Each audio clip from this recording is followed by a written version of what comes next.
Kaya nga po medyo nalungkot ako nang makita ko sa Project Nightfall ang isang content na nagfi-feature sa Japan as the most contradicting country in the world.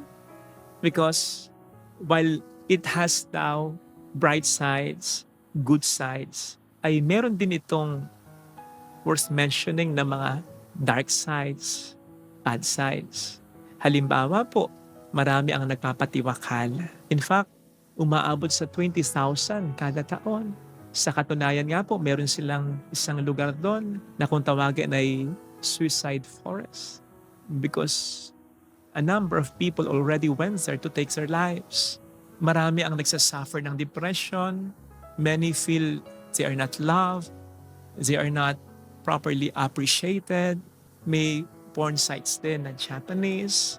Nandun din sa kanila nagmula yung magbabayad ka ng companion para maging kaibigan mo, girlfriend, boyfriend mo o partner mo sa loob ng ilang oras o araw. Di ba kabaligtaran talaga ang mga yan ng mga nalalaman nating magaganda sa Japan? But don't get it wrong, in fairness, Project Nightfall,